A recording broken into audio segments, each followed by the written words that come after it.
नमस्कार दोस्तों, स्वागत है आप सभी का आपका अपने चैनल वीके ऑनलाइन क्लास में।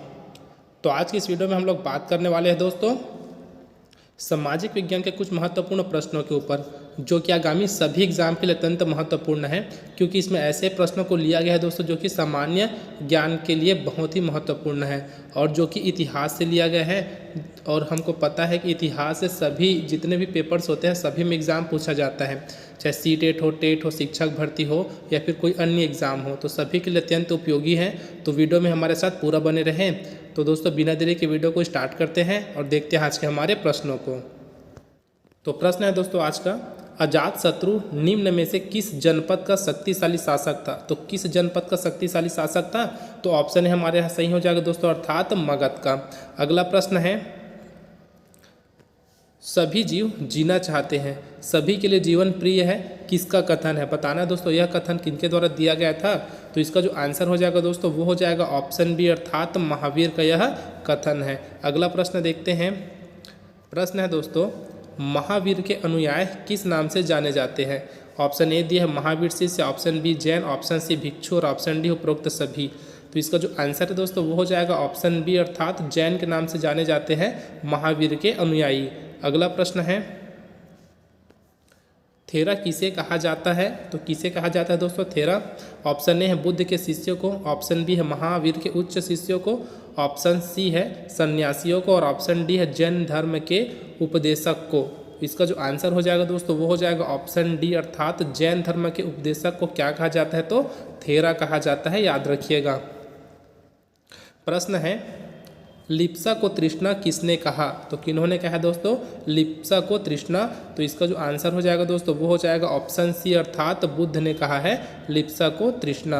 अगला प्रश्न है, जैन तथा बौद्ध के अनुसार संघ नामक संगठन का तात्पर्य है।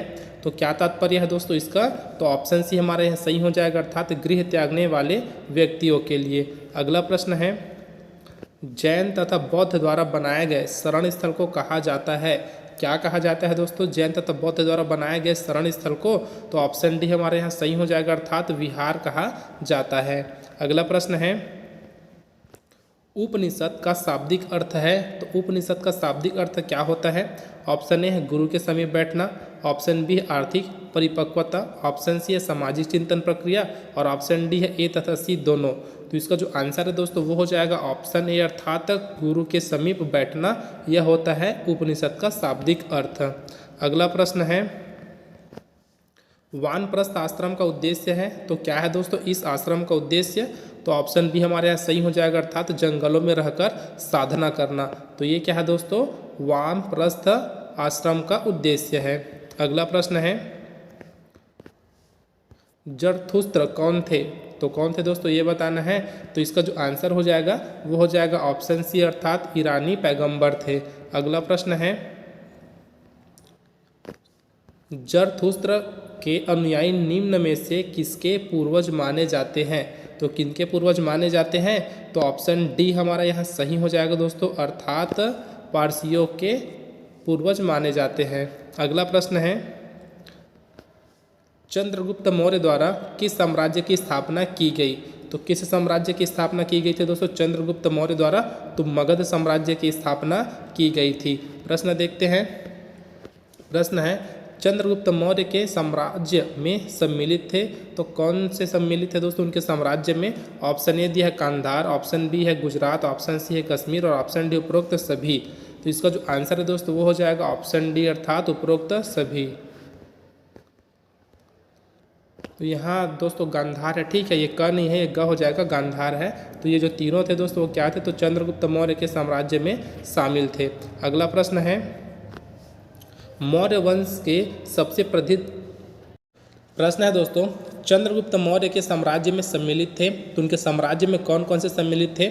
ऑप्शन ए दिया है गांधार, ऑप्शन बी है गुजरात, ऑप्शन सी है कश्मीर और ऑप्शन डी उपरोक्त सभी। इसका जो आंसर है दोस्तों वो हो जाएगा ऑप्शन डी, अर्थात उपरोक्त सभी, मतलब गांधार, गुजरात और कश्मीर तीनों सम्मिलित थे। अगला प्रश्न है, मौर्य वंश के सबसे प्रसिद्ध शासक कौन थे या फिर कौन था? तो इसका जो आंसर है दोस्तों वो हो जाएगा ऑप्शन बी, अर्थात अशोक। तो ये क्या थे? तो मौर्य वंश के सबसे प्रसिद्ध शासक थे। अगला प्रश्न है कनिष्क किस शासन का राजा था। ठीक है दोस्तों, बताना है किस शासन का राजा था। ऑप्शन है मौर्य शासन, ऑप्शन बी है गांधार, ऑप्शन सी है कुषाण और ऑप्शन डी उपरोक्त में से कोई नहीं। तो इसका जो आंसर है दोस्तों वो हो जाएगा ऑप्शन सी अर्थात कुषाण शासक का राजा था। अगला प्रश्न है निम्न में से यूनानी राजदूत था, तो कौन है दोस्तों यूनानी राजदूत। तो ऑप्शन बी हमारे यहाँ सही हो जाएगा अर्थात मेगस्थनीज ये क्या थे, एक यूनानी राजदूत थे। अगला प्रश्न है अशोक ने धम्म महापात अधिकारियों की नियुक्ति की जिनका कार्य था, तो उनका क्या कार्य था दोस्तों ये पूछा गया है। तो ऑप्शन सी हमारे यहाँ सही हो जाएगा अर्थात धम्म का प्रचार प्रसार करना। अगला प्रश्न है अशोक ने धम्म के प्रचार प्रसार के लिए अपने राजदूतों को निम्न में से किस स्थान पर भेजा। तो किस स्थान पर भेजा था। तो ऑप्शन ए दिया श्रीलंका, ऑप्शन बी है सीरिया, ऑप्शन सी है मिस्र और ऑप्शन डी उपरोक्त सभी। तो इसका जो आंसर है दोस्तों वो हो जाएगा ऑप्शन डी अर्थात उपरोक्त सभी। तो श्रीलंका, सीरिया और मिस्र तीनों जगह पर भेजे थे। अगला प्रश्न है जातक कथाओं का संकलन किसके द्वारा किया गया। तो किसके द्वारा किया गया दोस्तों जातक कथाओं का संकलन। तो इसका जो आंसर है वो हो जाएगा ऑप्शन ए अर्थात बौद्ध भिक्षुओं द्वारा यह किया गया। अगला प्रश्न है बौद्ध धर्म की महायान शाखा से संबंधित है। तो क्या है दोस्तों महायान शाखा से संबंधित। तो ऑप्शन सी हमारे यहाँ सही हो जाएगा दोस्तों अर्थात ए और बी दोनों। तो ए में दिया है बुद्ध की मूर्ति बनाई जाने लगी और बी है गृह त्याग अनिवार्य नहीं रहा। अगला प्रश्न देखते हैं विहार निम्न में से किस से संबंधित है। बताना दोस्तों किससे संबंधित है। तो ऑप्शन ए हमारे यहाँ सही हो जाएगा अर्थात बौद्ध से यह संबंधित है। अगला प्रश्न है संस्कृत व्याकरण की रचना किसने की। तो किन्होंने की है दोस्तों संस्कृत व्याकरण की रचना। तो ऑप्शन बी हमारे यहाँ सही हो जाएगा अर्थात पाणिनि ने की है संस्कृत व्याकरण की रचना। अगला प्रश्न है बुद्ध की भाषा थी।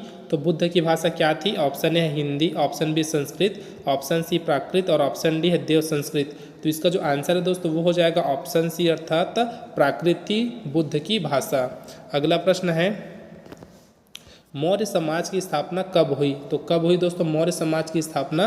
तो 2300 वर्ष पूर्व हुई है मौर्य समाज की स्थापना। अगला प्रश्न है निम्न में से नजराना प्रणाली संबंधित है। किससे संबंधित है दोस्तों ये बताना है। ऑप्शन ए है कर, ऑप्शन बी है कृषि, ऑप्शन सी है पुरस्कार और ऑप्शन डी है विवाह। तो इसका जो आंसर हो जाएगा वो है ऑप्शन ए अर्थात कर से संबंधित है। अगला प्रश्न है बौद्ध चरित्र ग्रंथ की रचना किसने की। तो किन्होंने की है।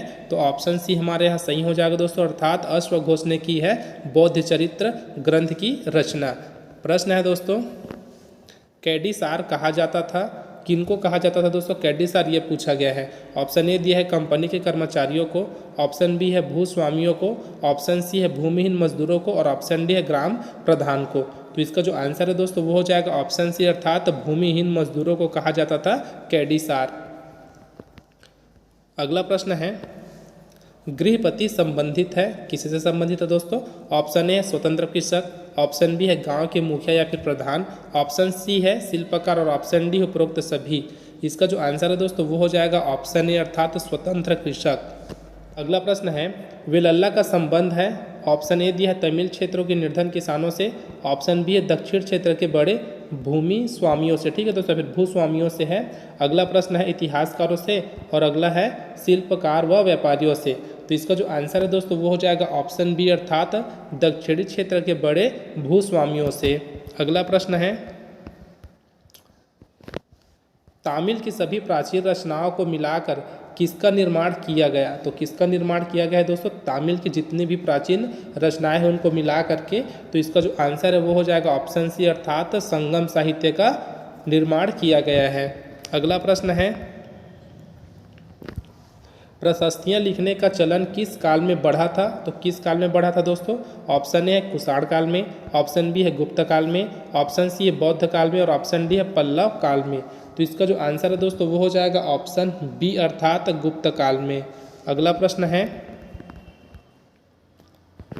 दिल्ली कुतुब मीनार क्षेत्र में स्थित लौह स्तंभ की ऊंचाई कितनी है। ठीक है दोस्तों बताना है दिल्ली कुतुब मीनार क्षेत्र में स्थित लौह स्तंभ की ऊंचाई कितनी है ये पूछा गया है। तो इसका जो आंसर है दोस्तों वो हो जाएगा ऑप्शन ए अर्थात 7.2 मीटर। अगला प्रश्न है, स्तूप का अर्थ होता है, ऑप्शन ए किला, ऑप्शन बी पहाड़, ऑप्शन सी मीनार और ऑप्शन डी टीला। तो इसका जो आंसर है दोस्तों वो हो जाएगा ऑप्शन डी टीला होता है स्तूप का अर्थ। अगला प्रश्न है, धातु मंजूषा संबंधित है, ऑप्शन ए है स्तूप से, ऑप्शन बी मंदिर से, ऑप्शन सी है लौह स्तंभ से और ऑप्शन डी है मंडप से। तो किसी से संबंधित है, तो ऑप्शन ए हमारे यहाँ सही हो जाएगा दोस्तों, अर्थात स्तूप से यह संबंधित है। प्रश्न है, निम्न में से मंदिरों का सबसे महत्वपूर्ण भाग होता है, ऑप्शन ए मंडप, ऑप्शन बी गर्भगृह, ऑप्शन सी ए और बी दोनों और ऑप्शन डी उपरोक्त में से कोई नहीं। तो इसका जो आंसर है दोस्तों वो हो जाएगा ऑप्शन बी अर्थात गर्भगृह। यह क्या होता है, मंदिर का सबसे महत्वपूर्ण भाग होता है। अगला प्रश्न है, तमिल महाकाव्य मणिमेखलई के रचयिता कौन है? तो कौन है दोस्तों इसका रचयिता? तो ऑप्शन ए हमारे यहाँ सही हो जाएगा अर्थात सतनार। तो यह दोस्तों इसके लेखक है या फिर रचयिता है। अगला प्रश्न है, बाणभट्ट किसका दरबारी कवि था? तो किसका दरबारी कवि था दोस्तों? तो ऑप्शन बी हमारे यहाँ सही हो जाएगा अर्थात हर्षवर्धन का यह दरबारी कवि था। अगला प्रश्न है,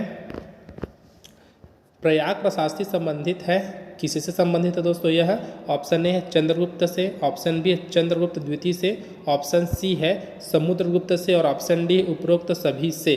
तो किससे संबंधित है दोस्तों? तो ऑप्शन सी हमारे यहाँ सही हो जाएगा अर्थात समुद्रगुप्त से यह संबंधित है।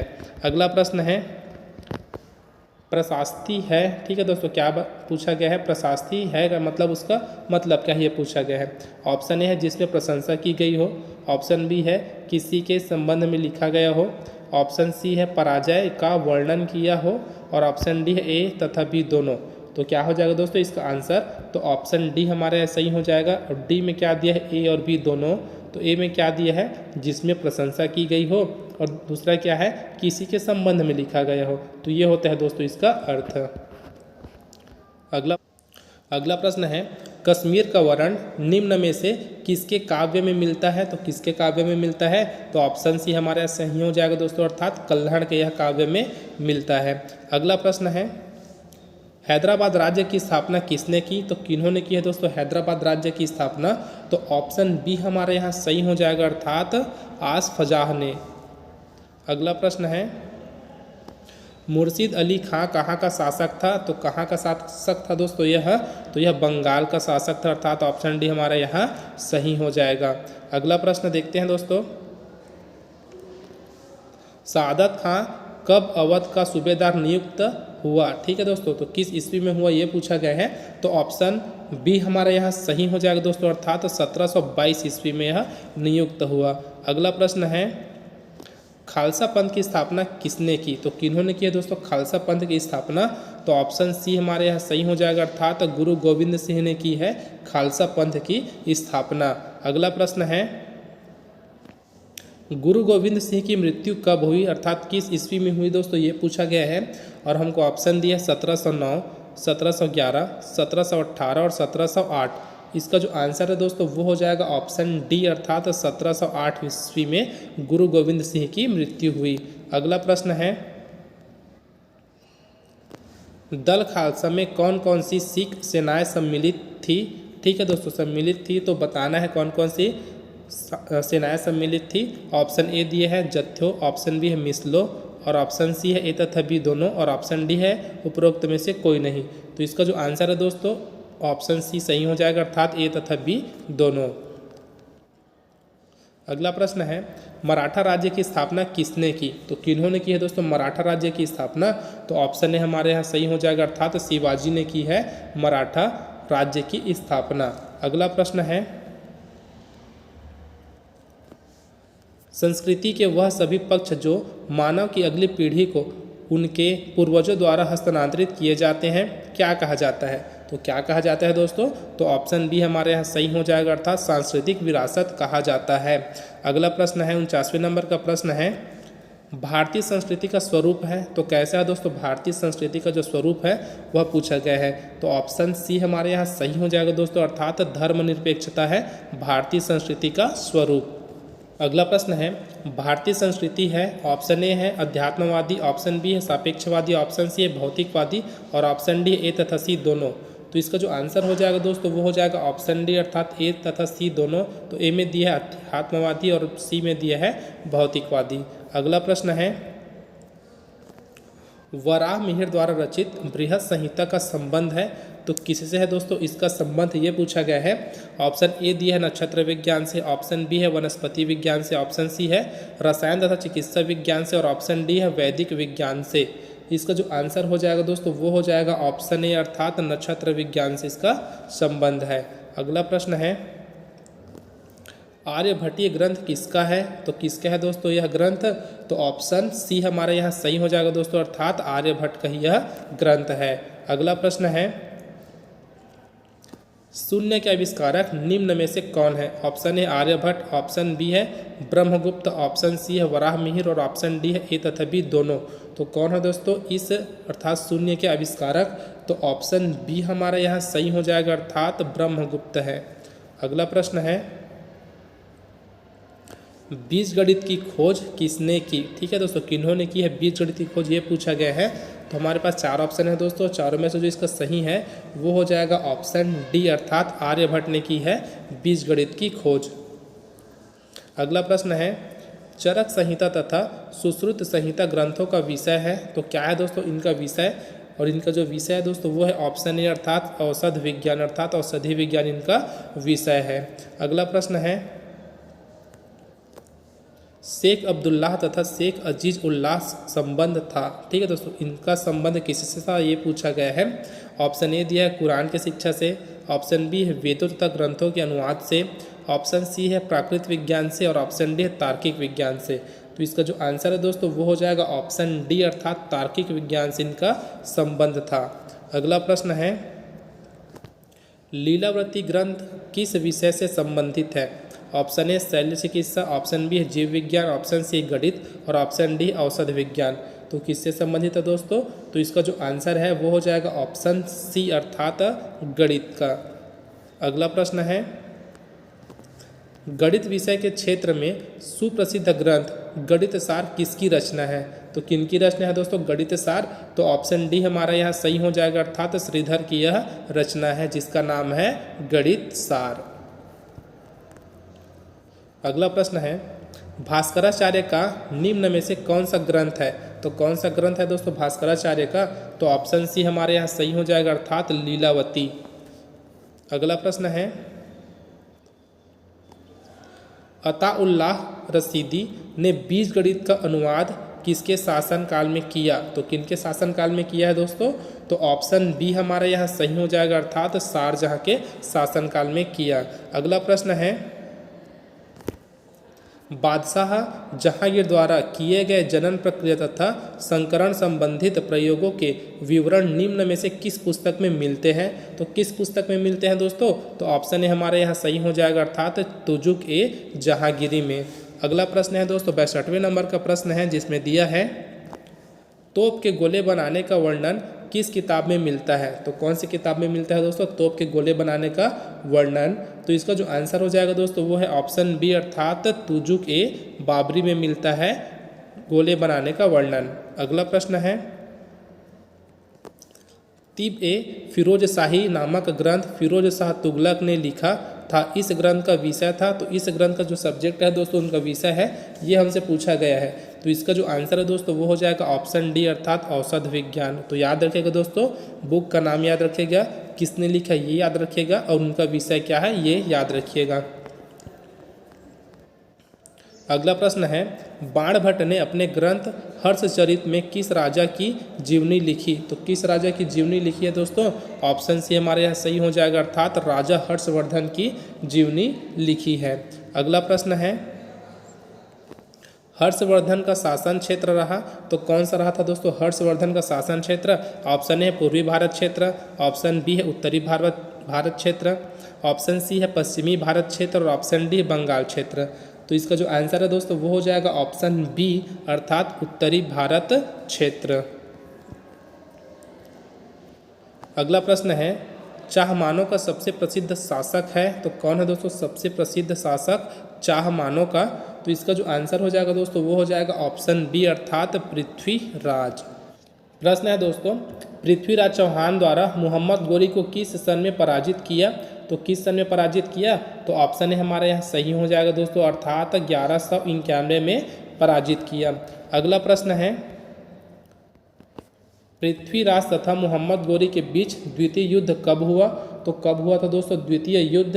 तो ऑप्शन बी हमारा यहाँ सही हो जाएगा, अर्थात 1192 ईस्वी। जो 30 लिखा है दोस्तों यहाँ नहीं है, वो ईस्वी है। तो ठीक है, तो पृथ्वीराज तथा मोहम्मद गोरी के बीच जो द्वितीय युद्ध हुआ था वह 1192 में हुआ था। अगला प्रश्न है दोस्तों, चौल मंदिरों की निम्न में से एक विशेषता है। तो कौन सी एक विशेषता है दोस्तों? ऑप्शन ए केवल पूजा आराधना के केंद्र, ऑप्शन बी है केवल देवियों हेतु उपासना केंद्र, ऑप्शन सी है केवल पुरोहितों का ही प्रवेश और ऑप्शन डी है शिल्प उत्पादन केंद्र। तो इसका जो आंसर है दोस्तों वो हो जाएगा ऑप्शन डी, अर्थात शिल्प उत्पादन केंद्र। अगला प्रश्न है, चौल मंदिरों में प्रतिमाएं होती थी। तो किन की प्रतिमाएं होती थी दोस्तों यहाँ?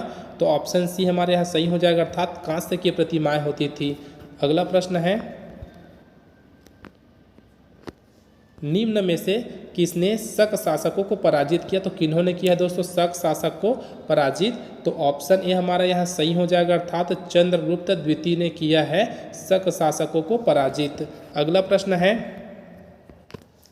पृथ्वीराज तृतीय किस शासन का सम्राट था? तो किस शासन का सम्राट था पृथ्वीराज तृतीय? तो इसका जो आंसर हो जाएगा दोस्तों वो हो जाएगा ऑप्शन डी, उपरोक्त में से कोई नहीं, अर्थात जो ए बी सी दिया है ना इनमें से कोई नहीं। तो आपको कमेंट बॉक्स में कमेंट करके बताना है इसका आंसर क्या होगा। अगला प्रश्न है दोस्तों, कन्नौज पर अधिकार करने के लिए त्रिपक्षीय संघर्ष हुआ। निम्न शासकों में से कौन से शासक त्रिपक्षीय संघर्ष में संबंधित है? ठीक है दोस्तों, संघर्ष से संबंधित है पूछा गया है। तो इसका जो आंसर है दोस्तों वो हो जाएगा ऑप्शन डी, अर्थात ये। और इसमें क्या दिया दोस्तों? द्वितीय। तो इसमें क्या है? राष्ट्रकूट, गुर्जर, परिहार और चौल। तो ये तीनों क्या थे दोस्तों? सम्मिलित थे। एक बार फिर देखते हैं क्या है, राष्ट्रकूट, गुर्जर परिहार और चौल। अगला प्रश्न है, गैरीसन शहर है, ऑप्शन ए है चाहमानो शहरों के दुर्ग, ऑप्शन बी है सैनिकों के रहने का शहर, ऑप्शन सी है अशोक द्वारा बनाया या फिर बसाया गया एक शहर, और ऑप्शन डी उपरोक्त में से कोई नहीं। तो क्या है दोस्तों इसका आंसर? ऑप्शन बी हो जाएगा, अर्थात सैनिकों के रहने का शहर। अगला प्रश्न है, ऊर है तो ऊर क्या चीज़ है? ऑप्शन ए किसानों की बस्तियां, ऑप्शन बी है राजाओं की आरामगाह, ऑप्शन सी है राजाओं के सेवाएं प्रदान करने वाले किसान, और ऑप्शन डी है कर न देने पर एक दंड प्रक्रिया। तो ऊर क्या चीज़ है दोस्तों? तो ऑप्शन ए हमारे यहाँ सही हो जाएगा, अर्थात किसानों की बस्तियों को ऊर कहा जाता है। अगला प्रश्न है, चाहवान शहरों में सबसे शक्तिशाली शासक कौन है? तो कौन है दोस्तों चाहवान शहरों में सबसे शक्तिशाली शासक? ऑप्शन ए है पृथ्वीराज प्रथम, ऑप्शन बी है पृथ्वीराज द्वितीय, ऑप्शन सी है पृथ्वीराज तृतीय, और ऑप्शन डी है उपरोक्त में से कोई नहीं। तो कौन है दोस्तों? ऑप्शन सी यहाँ सही हो जाएगा, अर्थात पृथ्वीराज तृतीय। अगला प्रश्न है, नाडु कहा जाता है, ठीक है, तो किसको कहा जाता है? ऑप्शन है ग्राम प्रधान, ऑप्शन बी है किसान, ऑप्शन सी है गांव का समूह, और ऑप्शन डी है भूस्वामी। तो किसको कहा जाता है दोस्तों? तो ऑप्शन सी हमारा यहाँ सही हो जाएगा, अर्थात गांव का समूह को नाडु कहा जाता है। अगला प्रश्न है, निम्न में से किस शासक ने जल सेना बनाई थी? तो किन्होंने बनाई थी दोस्तों जल सेना? ऑप्शन ए है राजेंद्र, ऑप्शन बी है राजराजा, ऑप्शन सी है अशोक, और ऑप्शन डी है समुद्रगुप्त। इसका जो आंसर है दोस्तों वो हो जाएगा ऑप्शन ए, अर्थात राजेंद्र ने। अगला प्रश्न है, कांचीपुरम राजधानी थी, तो किनकी राजधानी थी दोस्तों? कांचीपुरम। इसका जो आंसर है दोस्तों वो हो जाएगा ऑप्शन बी, अर्थात पल्लव शासकों की यह राजधानी थी कांचीपुरम। अगला प्रश्न है, चौल शासक के सबसे शक्तिशाली शासक थे या फिर था? तो इसका जो आंसर है दोस्तों वो हो जाएगा ऑप्शन सी, अर्थात राजराजा प्रथम। अगला प्रश्न है, चौल साम्राज्य में किसानों की बस्तियां क्या कहलाती थी? तो क्या कहलाती थी दोस्तों? ऑप्शन बी हमारे यहाँ सही हो जाएगा, अर्थात ऊर कहलाती थी। अगला प्रश्न है, चौल शासकों में ब्राह्मणों को उपहार में दी गई भूमि को क्या कहा जाता था? तो ब्रह्मदेव कहा जाता था दोस्तों, अर्थात ऑप्शन डी हमारा यहाँ सही हो जाएगा। अगला प्रश्न देखते हैं जिसमें दिया है, चौल अभिलेखों में मुख्यतः कौन सी ग्राम सभाओं का उल्लेख मिलता है? तो ऑप्शन डी यहाँ सही हो जाएगा दोस्तों, अर्थात उपरोक्त सभी, जिसमें दिया है उर ग्राम सभा, ऑप्शन बी दिया है नगरम और ऑप्शन सी है महासभा। तो तीनों क्या थे दोस्तों? तीनों का उल्लेख वहाँ मिलता है। अगला प्रश्न है और आज का हमारा अंतिम प्रश्न है दोस्तों, एक कार्यकारिणी समिति जिसको वरीयम कहा जाता था किस शासक से संबंधित है? तो किस शासक से संबंधित है? ऑप्शन ए दिया है चाहमानो शासन, ऑप्शन बी है चौल शासन, ऑप्शन सी है मुगल शासन और ऑप्शन डी है सल्तनत काल। तो इसका जो आंसर है दोस्तों वो हो जाएगा ऑप्शन बी, अर्थात चौल शासन से संबंधित थे। तो आज की वीडियो में बस इतने हैं दोस्तों। वीडियो अगर आपको हेल्पफुल लगा तो वीडियो को जरूर लाइक करें और अपने दोस्तों में ज़रूर शेयर करें। अब मिलते हैं दोस्तों अगले वीडियो में कुछ इसी प्रकार के प्रश्नों के साथ, तब तक के लिए जय हिंद।